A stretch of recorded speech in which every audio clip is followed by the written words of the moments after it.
Good morning! Ako po si Joel Gayadong, ang gwardyang milyonaryo ng AIM Global. Ako po ay taga-Sultan Kudarat. 11 po kaming magkapatid. Pang-apat po akong anak sa aking mga magulang. So bata pa lang kami, sobrang hirap na po talaga ng buhay. Kaya 2007, nakipagsapalaran po ako dito sa Metro Manila.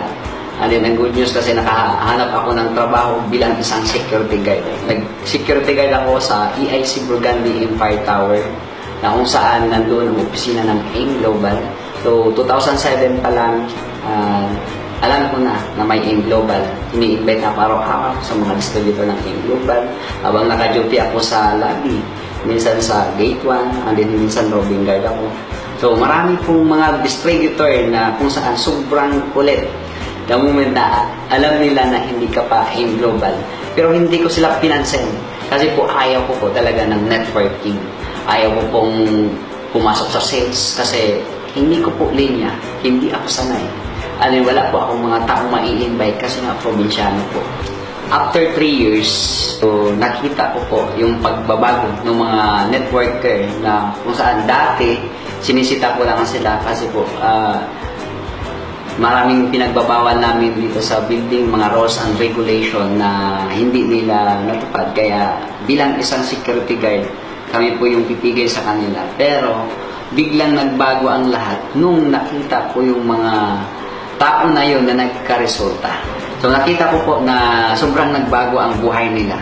Kaya nag-decide ako na titingnan ko ang kumpanya at tingnan ko ang AIM Global. So nakita ko, umatin ako ng seminar, doon nagbago talaga ang isip ko. Pinagsisihan ko po yung 3 taon na inaayawan ko ang AIM Global. Dahil 3 taon pala na nasa harapan ko na ang opportunity pero inaayawan ko. Kaya nag-decide akong mag-join pero that time sobrang nahihirapan ako kasi wala po akong perang ilalabas. Wala po akong CB980. Imagine mga sahod ko is 9,000 pesos per month. So hatiin nyo sa isang kinsina, 4,500. Ito yung malupit. Kaltasan pa siya ng is pag-ibig, PhilHealth at marami pang ibang ikakaltas.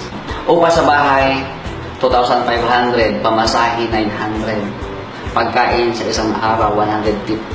Kaya yung sahod ko totally zero talaga pagdating ng sahuran, yung pay slip talaga.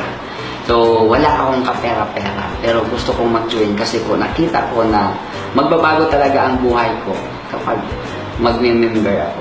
Kaya naisip ko na gagawa ako ng paraan. Kaya nung mga time na yon hindi ako makatulog. So, kinabukasan pumunta ako sa agency namin and then nag-loan po ako. Nung nag-loan ako, so good news kasi pinalo naman ako agad-agad sa agency namin kasi po malakas po ako sa agency namin. So ako po yung pinaka magiting na security guard na masunurin po talaga kung anong mga inuutos nila. Kaya agad-agad binigyan ako ng cheque.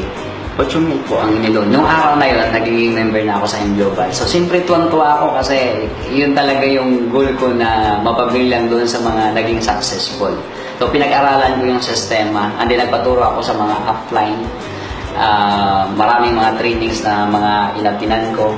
So, doon ko na-develop yung sarili ko na kung saan sobrang medyo tumaas ang level. Na yung confident level ko is parang hindi na ako nahihirapan na makipag-usap sa tao.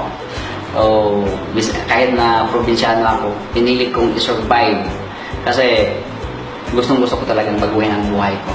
So, ang good news nito kasi sa mga sakripisyo ko po na ginawa in a matter of 9 months, nabili ko po yung first car ko, Honda City.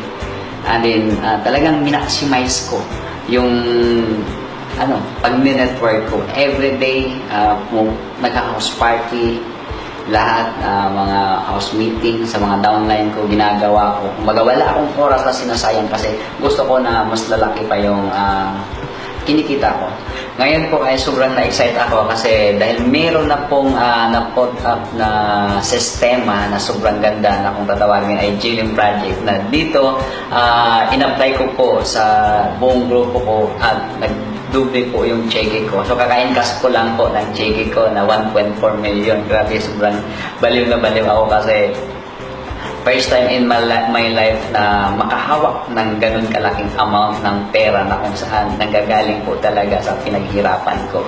So sa mga viewers po na nanonood dito sa video na to, ini-encourage ko kayo na subukan niyo ang M Global. Subukan niyo kasi huwag na kayong magduda pa.